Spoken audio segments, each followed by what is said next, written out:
et les modèles étatiques dans le monde arabe, vont parler dans cette séance de grandes personnalités du milieu académique égyptien. Je commence d'abord par le docteur Saïd Yassine. Saïd Yassine, si je puis dire, est l'un des fondateurs de la sociologie politique ici en Égypte, avec trois autres, avec le docteur Alaeddin Hilal et le docteur Saadine Brahim. Saïd Yassine a été le directeur du centre politique et stratégique d'Al Haram, qu'on peut considérer comme un des plus importants centres de recherche en sciences politiques. Il a quand même formé une pépinière de politologues égyptiens de très grande renommée. Si je devais citer les ouvrages de Saïd Yassine, ce sera trop long, c'est pas possible, hein, tellement il a écrit des choses importantes. Et s'il y a peut-être une particularité de Saïd Yassine dans le champ académique égyptien, c'est sa qualité de passeur. C'est-à-dire que Saïd Yassine, dans ses écrits, il se caractérise surtout par sa capacité à faire passer, pour un public notamment égyptien, les nouvelles théories qui se font en France ou en Occident, les nouveaux paradigmes, les nouvelles manières de penser. Saïd Yassine est un passeur, si je puis dire, entre les mondes académiques. Et Saïd Yassine nous parlera donc du déclin de l'État arabe contemporain, réflexion à partir de l'exemple égyptien. La seconde personnalité qui va parler dans cette séance, c'est le docteur Cherif Younes, qui nous parlera de la crise de légitimité de l'État indépendant en Égypte. Alors Cherif Younes, lui également, c'est un professeur d'université, un historien spécialiste de l'histoire moderne et contemporaine, très connu pour ses travaux, et principalement un de ses travaux qui m'ont personnellement beaucoup marqué, c'est son travail sur Saïd Qutb et le fondamentalisme islamique. Il a également un autre ouvrage qui s'appelle Question d'identité, l'identité et l'autorité de l'intellectuel au temps de la postmodernité. Et donc Cherif Younes va nous parler de la crise de la légitimité de l'État indépendant en Égypte. Nous aurons comme discutants Dr Youssef Yazbaoui, qui est donc chercheur au Centre politique et stratégique d'Al Haram. Mais avant donc de donner la parole à notre premier intervenant, qui est le docteur Saïd Yassine, je voudrais dire quelques mots sur ce que m'inspire non seulement la session d'aujourd'hui, mais peut-être la thématique générale de notre colloque d'aujourd'hui qui porte sur la question de l'État. Je crois que ce colloque et la thématique du colloque est très très importante. Elle est importante parce que pour nous, en tout cas en tant que politologues, elle nous enrichit par la sociologie politique et la sociologie historique. Ça c'est très important. Et si je devais donner un exemple de l'importance du travail et de la réflexion d'aujourd'hui, je dirais qu'en réalité, on ne peut pas comprendre ce qui s'est passé ces 3 dernières années ou ces 2 dernières années en Égypte, et notamment ce que je dénomme le rendez-vous manqué entre les frères musulmans et la société égyptienne, si on n'intègre pas dans l'analyse 3 éléments. Le premier élément, c'est le rapport des Égyptiens à l'État, et qui fait partie de ce qu'on pourrait dénommer la construction de l'identité politique dans ce pays. Le deuxième élément, c'est la vision de la réforme sociale développée par les frères musulmans. Et le troisième élément, c'est comment la vision de la réforme sociale et politique chez les frères musulmans, comment elle a été enrichie, si je puis dire, ou transformée ou hybridée, notamment par la pensée de Saïd Qutb. Et là, je profite donc que Cherif Younes soit avec nous pour insister sur l'importance du travail de Cherif Younes sur la pensée de Saïd Qutb. Alors, élément très important, premier élément très important, l'attachement traditionnel des Égyptiens à l'État. Je crois qu'on a entendu beaucoup de choses ce matin là-dessus, hein, et l'importance de comprendre les particularités de ce que je dénomme le nationalisme égyptien, avec cette idée de la particularité de l'Égypte au sein du monde arabe et comme patrie du monde arabe. le nationalisme égyptien exprime également l'attachement des citoyens de ce pays à l'État comme étant l'assise même de la nation et comme acteur principal de trois missions: la sécurité extérieure, avec le prestige qu'il y a à l'armée, la sécurité intérieure et un minimum de justice sociale. Le deuxième élément qu'il importe d'intégrer pour comprendre les importantes mutations politiques de ces 2 dernières années, c'est la particularité de la vision de la réforme politique chez les frères musulmans. Quelle est donc cette particularité de la vision de la réforme? Pour ces derniers, ils conçoivent la réforme politique comme une sorte de résultat de la réforme religieuse de l'individu. D'où ce refus d'accorder une certaine autonomisation à leur propre activité partisane après la révolution du 25 janvier.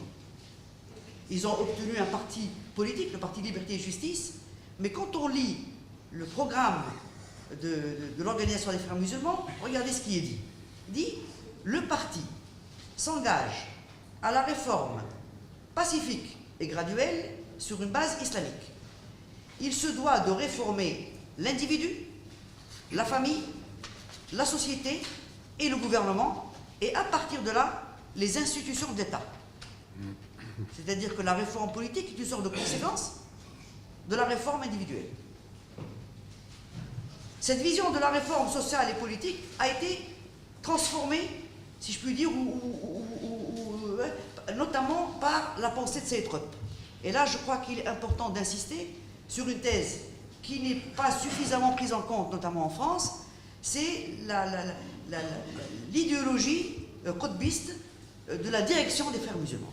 Ça, c'est Tawfiq Aklimandos qui en a parlé dans certains de ses articles, et je crois que c'est très très important. Parce que cette idéologie qutbiste de la direction des frères musulmans, elle a développé à sa manière cette vision originale de la réforme politique chez les frères musulmans, qui commence d'abord par la réforme religieuse de l'individu. Tout le monde connaît l'ouvrage Saïd Qutb, Signe de piste, et la doxa qutbienne pourrait être résumée de manière simple, de la manière suivante: c'est qu'en réalité, ceux qui se disent musulmans ne sont pas des vrais musulmans, et dans tous les cas, ils sont moins musulmans que les vrais musulmans, à savoir les membres de l'Organisation des Frères. Cette dernière représente l'élite, la minorité éclairée, l'avant-garde révolutionnaire en charge de guider et de islamiser les masses. Il s'agit en fait d'une minorité composée de vrais musulmans, car déjà réformés religieusement et individuellement au sein de l'organisation et débarrassés de la jahiliya ambiante. Il faut, dit Saïd Qutb, que nous nous transformions avant de transformer la société. Et cette transformation ne peut se faire que dans le cadre d'un nouveau regroupement organique qui aura rompu toutes les attaches avec les autres regroupements. Donc le parti de l'élite déjà réformé. À mon avis, à partir de là, il est possible d'avoir ou de proposer à la recherche une nouvelle lecture de l'Organisation des Frères musulmans. À mon avis, l'Organisation des Frères musulmans est en elle-même une entreprise de réforme religieuse des individus qu'elle attire. En effet, la réforme religieuse et morale de l'individu, prônée par les frères musulmans, se réalise dans et par l'organisation. Cette organisation est elle-même une fabrique du vrai musulman par rapport aux autres, par rapport aux Égyptiens qui ne le sont pas assez ou pas du tout. Donc on perçoit là ce que je demande moi, la sacralisation de l'organisation, et comment, d'une certaine manière, elle a pu rentrer en contradiction avec l'attachement des Égyptiens à l'État, ou peut-être, certains ont parlé de sacralisation de l'État, là on a affaire plutôt à une sacralisation de l'organisation.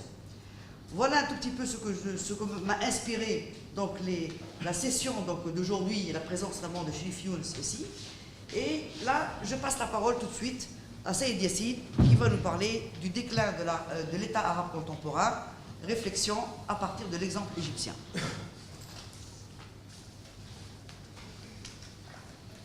أريد أولا أن أشكر الدكتورة سارة بن نفيسة على دعوتي لهذه الندوة الهامة. سارة بن نفيسة في تقديمها للندوة أجابت على كل الأسئلة فصادرت كلمات أنا. ولكننا سنتحدث رغم ذلك بالرغم منها. أولا أنا شجعني على حضور الندوة حضور الأستاذ الكبير جان لوكا، أعتبره أستاذا لي في علم السياسة منذ أهداني كتاب تريتي دي سيانس بوليتيك الذي حرره مع مادلين جرويتس، وهو يعتبر أعظم موسوعة في الفكر السياسي المعاصر، لأن فيه العبقرية الفرنسية في الإحاطة الدقيقة بكل منتجات علم السياسة الأمريكي، لأن علم السياسة علم أمريكي بالتعريف، والقدرة على التحليل الدقيق وإبراز الظواهر المختلفة بشكل عبقري في الواقع. سنة 64 ذهبت إلى كلية الحقوق بديجون، وحاولت أن أجد كتابا في مناهج البحث، كنت مهتما بهذا الموضوع، وكتبت كتابا في مناهج البحث 63 باللغة العربية. أردت أن أعرف كيف يعالج العلماء الاجتماعيين الفرنسيين مناهج البحث. لم أجد كتابا واحدا باللغة الفرنسية إلا بعض الترجمات لكتب أمريكية.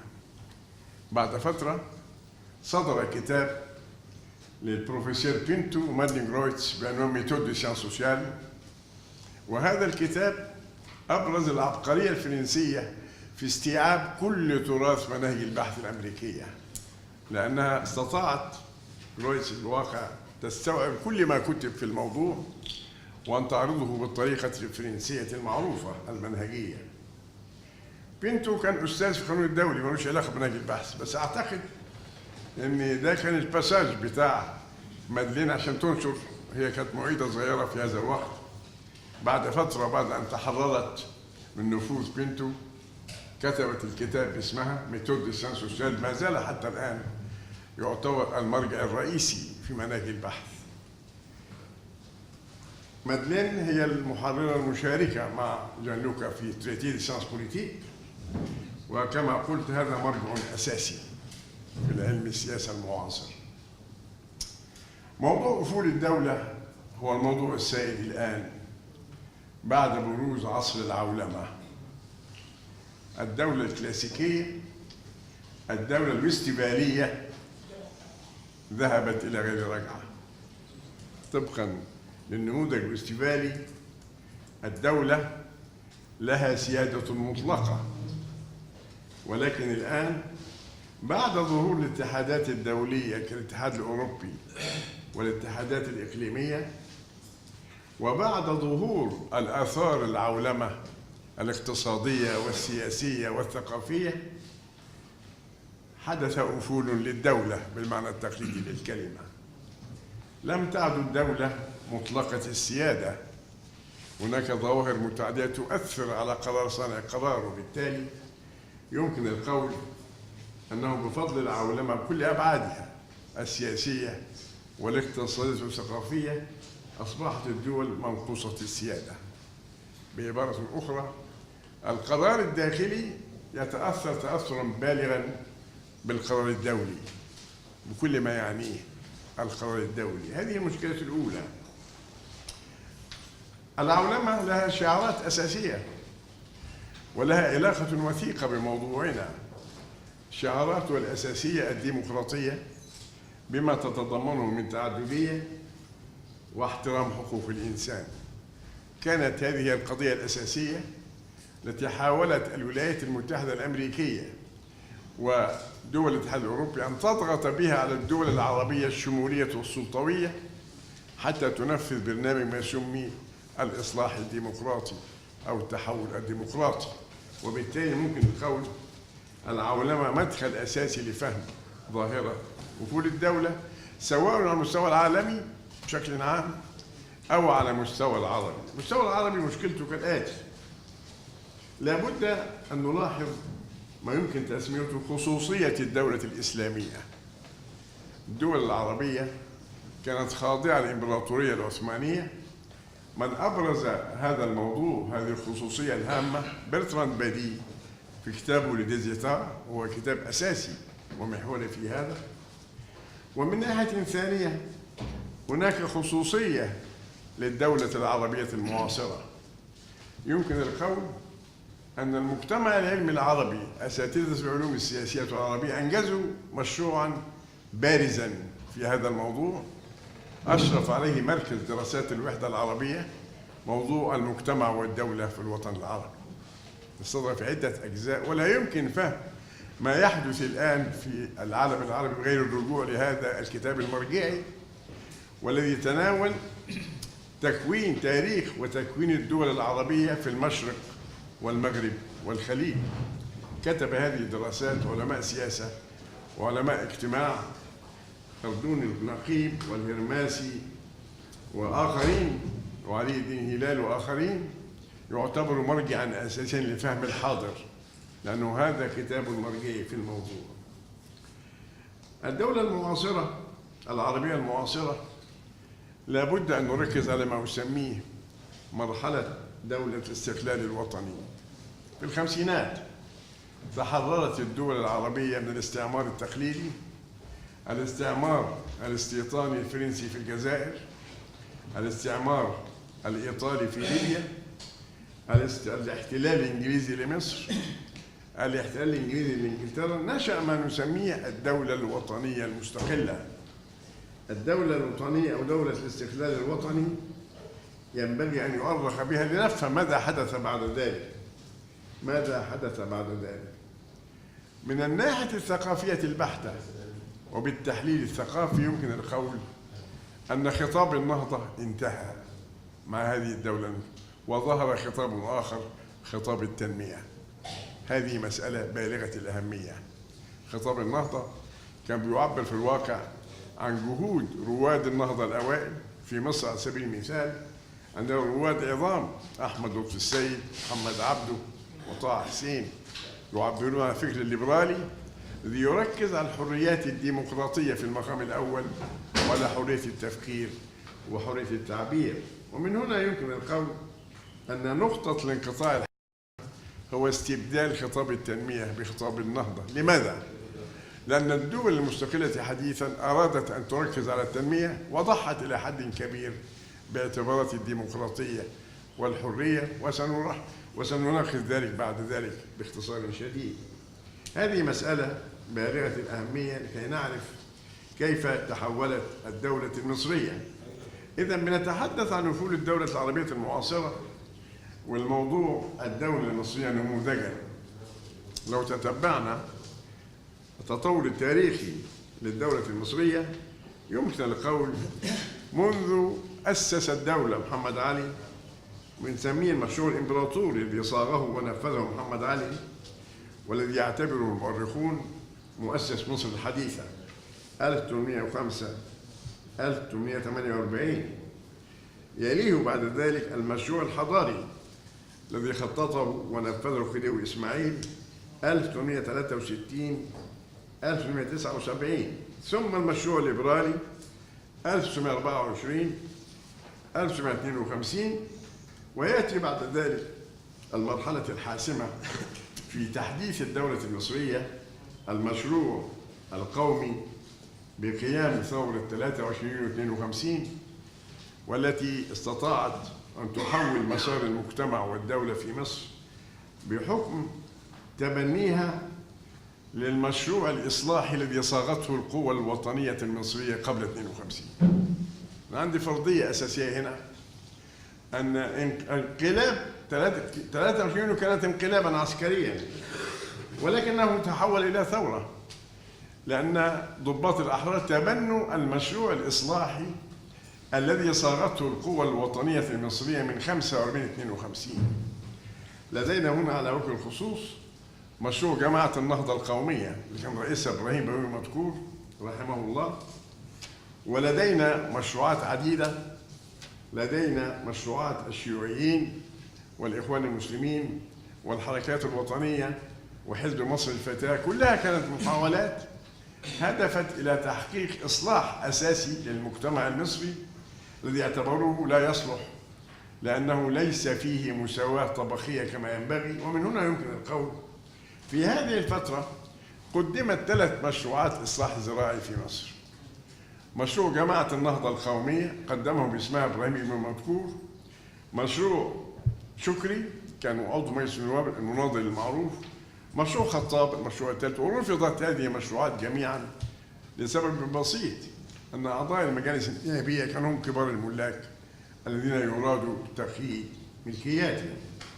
من هنا يمكن القول ليست هناك فكرة واحدة في ثورة 23 يوليو لم تكن مطروحة من قبل، حتى تأميم قناة السويس وبناجش، كل الحاجات دي كانت موجودة. وبالتالي أعتقد أن نخلى الكيفية في تحويل الانقلاب 52 إلى ثورة أنها تبنت المشروع الإصلاحي الذي صاغته القوى الوطنية في هذه الفترة. أنا كان سني 19 سنة هنا قام ثورة 52، وعاصرت كتاب سيد قطب العظيم العدالة الاجتماعية في الإسلام، أثار وعينا، كان رؤية راديكالية للعدالة الاجتماعية.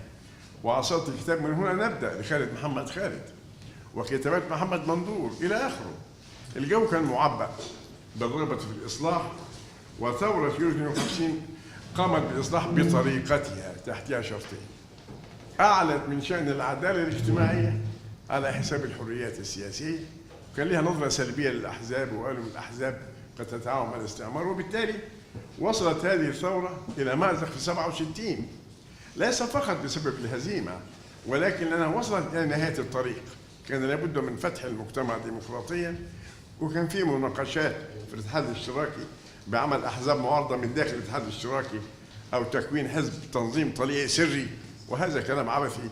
كان في مأزق حقيقي، لأن اكتشفنا بعد فترة أنه لا يمكن تحقيق العدالة الاجتماعية بغير حرية سياسية، ولا يمكن تحقيق الحرية السياسية بغير عدالة اجتماعية. وأعتقد هذه الإشكالية إشكالية عالمية الآن بعد الانهيار الاقتصادي في أمريكا 2008 وانهيار النموذج الرأسمالي الكلاسيكي، هناك مشكلة. وبعد كتاب توماس بيكيتي الشهير لكابيتال هناك مشكلة. النظام الديمقراطي الأمريكي سيسقط كما قال بيكيتي، لأن 1% هم من يملكون عوائد رأس المال الكبرى أكثر من الوطن القومي، سيصبحون هم الملاك وهم زعماء السياسيين للنظام.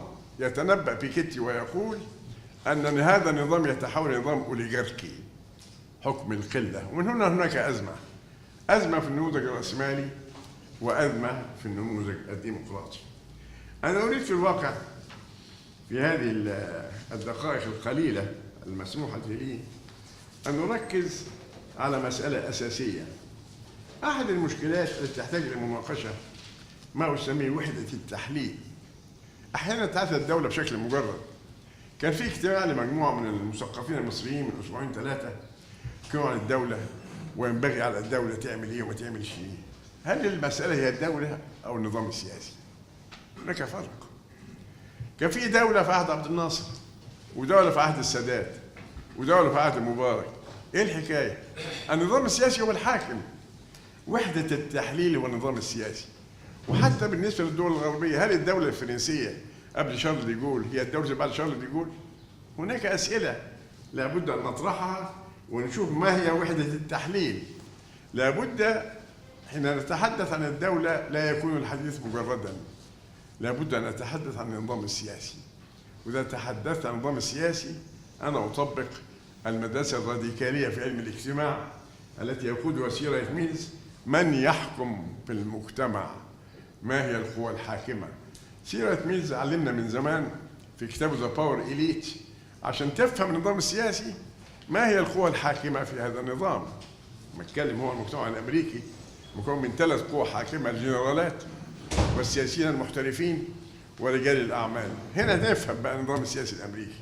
والدليل أن الديمقراطية الأمريكية المزعومة أصبحت فيها، وكانوا بيقولوا التوريث في مصر في عهد مبارك. وما رأيكم في توريث عائلة بوش؟ دي ديمقراطية. وعائلة كينيدي أصبحت عائلة تحكم ومن نفس، والتمويل نفسه ما تقول 200 مليون دولار تمويل الحملة الرئاسية، معنى كده لا يستطيع أي أمريكي أن يتقدم للرئاسة. هناك أوهام خاصة بالديمقراطية النيابية ينبغي أن نبحثها. خذوا حالة إيطاليا. برلسكوني ده ممثل للشعب الإيطالي، رجل فاسد ورجل من كبار رجال الأعمال وبيحاكم جنائيا، إنما الشعب جابه انتخابات. هل آلية الانتخابات هي الأساس أم قيم الديمقراطية هي الأساس؟ سؤال مهم. وده حصل بالنسبة لحكم الإخوان المسلمين في مصر. تشبثوا بالآلية اللي هي الانتخابات على حساب قيم الديمقراطية. قيم الديمقراطية أهم من الآليات. ما هي قيم الديمقراطية؟ الحوار وعدم الإقصاء والقبول الطوعي لمبدأ تداول السلطة. ما حصلش. وعشان كده الرئيس المعزول مرسي كان مستعجل جدا على الانتخابات النيابية. ليه؟ هو رئيس الجمهورية وعنده مجلس الشورى وعاوز يستكمل مجلس النواب يبقى انتهت المسألة. المثقفين الجماعة إياهم المصريين النقاد قال لك ما كنا نستنى عليه لما يخلص مدته، ومش عارفين ناخده. مش بالبساطة دي، لأن الإخوان المسلمين مارسوا التزوير المعنوي وخلط الدين بالسياسة. كان بعد 4 سنين هي تاني مرسي وبعديه خالد الشاطر إلى الأبد. كان حلم الإخوان المسلمين يحكموا 500 سنة. الإخوان المسلمين نجحوا في محاولة ما نسميه أخونة الدولة وأسلمة المجتمع. ده مشروعهم، مع أنها جماعة مفلسة فكريا ليس لديها مشروع، ومن هنا حكمت عليها هنا قيمتها بالفشل السياسي والسقوط التاريخي. فشل سياسي في إدارة الدولة، وسقوط تاريخي لجماعات الإخوان، جماعات الإسلام السياسي لن تقوم لهم قائمة. بغض النظر عن داعش ومش داعش والقاعدة، المشروع انتهى وانكشف. مشروع ملوش أسس فكرية ولا مشروع فكري ولا حاجة. أنا أتحدث ليس من الخارج، أتحدث من الداخل. كنت عضوا في الإخوان المسلمين من سنة 1950 ل 1954 وأنا طالب في كلية الحقوق. سبتهم، كانوا عايزين أهاجم الثورة ورفضت أن أهاجم الثورة. قالوا السمع والطاعة، رفضت السمع والطاعة واستقلت وأنا طالب في الحقوق. المشروع ده ما فيش فيه تراث فكري ما عدا رسائل تافهة للإمام حسن البنا والفكر التكفيري لسيد قطب. ما عدا ذلك ما فيش، مع أنها تجمع أساتذة من كلية العلوم إنما لا يفهمون شيئا وليس لديهم رصيد فكري على أي أساس. من هنا فشلوا فشلا ذريعا. مشكلة المرحلة الراهنة في الدولة المصرية، الناس مستعجلة قوي على مسألة الحقوق الديمقراطية وهي هامة وأساسية. أنا بقول للناس دي نحن في مرحلة استرداد عافية الدولة المصرية. خلاص احنا شفنا القضايا الموجودة في تخابر مع قطر وتسريب وسائل الأمن القومي. كان فيه هدم للدولة المدنية ومحاولة تأسيس دولة دينية تحكمها كما يكون الشريعة الإسلامية، تمهيدا لإنشاء الوهم الكبير هو إنشاء الخلافة الإسلامية أو استرداد الفردوس المفقود. الكلام ده قاله الدكتور محمد بديع المرشد السابق، وقال بعد ما أخذوا الانتخابات يبدو أن حلم حسن البنا قارب على التحقق. الخلافة الإسلامية قربت خلاص. هذا وهم من الأوهام العجيبة لدى هؤلاء، وبالتالي يمكن القول نحن إزاء معركة حقيقية. ما هي المشكلات الراهنة حتى انتهي؟ المشكلات الراهنة بعد مرحلة استرداد عافية الدولة لابد من تطوير الممارسة الديمقراطية في مصر. ما هي المشكلات؟ ما أسميه تردي مستوى النخبة السياسية المصرية. للأسف الشديد هذه نخبة متردية، ويكشف عن ذلك التحالفات العقيمة للانتخابات. يقول لك تحالف مش عارف ايه والجنزو، كله ده كلام عبثي. وهذه أحزاب لا صلة لها بالشارع للأسف الشديد. وحتى شباب الثورة وفيهم ناس من أنبل الناس ليس لديهم رؤية محددة للمستقبل. مشغولين قوي بقانون التظاهر ومش قانون كويس نلغي قانون التظاهر، مش دي قضية. ما هي رؤيتهم للمستقبل؟ النخبة السياسية والثقافية لابد أن تتجدد معرفيا وتتجدد سياسيا وتعرف بيفكر ازاي. ما هي المشكلات المطروحة عن النطاق العالمي؟ مشكلة العدالة الاجتماعية والديمقراطية وكيف تكون؟ أنا عندي شكوك في الديمقراطية النيابية، وأنا متحمس لما أسميه البارتيسيباتوري ديموكراسي، ديمقراطية المشاركة، وهو نوع جديد من ينبغي أن نفكر ونبدع في ديمقراطية تتفق مع الظروف الاجتماعية والثقافية للمجتمع المصري. أنا سأكتفي بإشارة 3 أرقام أساسية، ودي جهاز من المركز التعبئة والإحصاء. في 26% أمية، معدل الأمية في مصر. وفي 26 مليون مصري تحت خط الفقر. في 18 مليون مصري في العشوائيات. لكم أن تستدلوا بما شئتم من نتائج من هذه المؤشرات الكمية، ممكن يكون مؤشرات الكيفية، عن تخلف رؤى العالم لدى ملايين المصريين، تبنيهم لأفكار تكفيرية رؤية العالم مغلقة لا علاقة لها بالعالم المعاصر. دي كلها عاوزة تحليلات ثقافية، ليس فقط تحليلات سياسية. التحليل الثقافي أصبحت له الأولوية في العلم الاجتماعي المعاصر، كما ظهر من كتاب عالم الاجتماع الفرنسي مشهور بور كومبراندر لو موند أوجوردوي أن الاجتماع انتهى وبدأ عصر الثقافة. لا يمكن لك أن تفهم العالم المعاصر بغير تحليل ثقافي. على كل حال أكتفي بهذه الملاحظات العاجلة، وأقرر بكل وأعترف أنني بعد أن اطلعت على الكتاب العظيم لعالم الاجتماع الشهير بيير بوردييه سير ليتا الذي جمع فيه دروسه في كوليج دي فرانس، أيقنت أننا جميعا مطالبون بإعادة أفكارنا عن الدولة. هذا موضوع يحتاج إلى إعادة نظر بعد الأبحاث العميقة الرائعة التي أنجزها بوردييه في التحليل الدقيق النقدي لموضوع الدولة. شكرا لحسن استماعكم.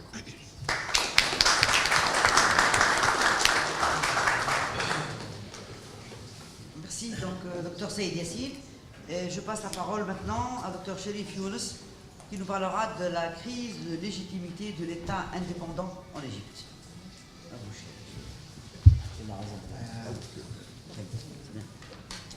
مساء الخير. طبعا هو الموضوع موضوع العمل الندوة كلها هو علاقة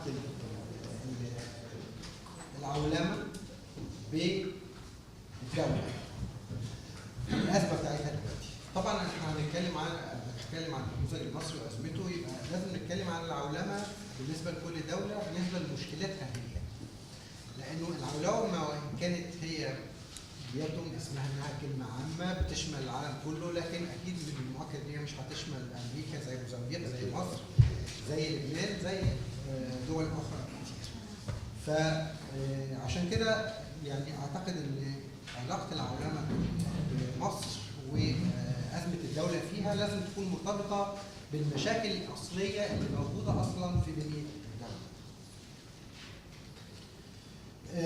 طبعا الدوله لما بنتكلم كلمة دولة دلوقتي بيبقى بديهيا ان هي الدولة المستقلة ذات السيادة التي لا يجوز ان هي اي دولة اخرى تتدخل في شؤونها الداخلية، وهي عضو في منظمات دولية مختلفة وتقف على قدم المساواة مع الدول الاخرى من حيث ان هي عضو شخص معنوي. ان هو دي دولة وستفاليا. ده مش طبعا بالمعنى ده مصر عمرها تقريبا باستثناءات يعني سنوات معدودة ممكن نعتبرها دولة وستفالية أصلا بأي معنى.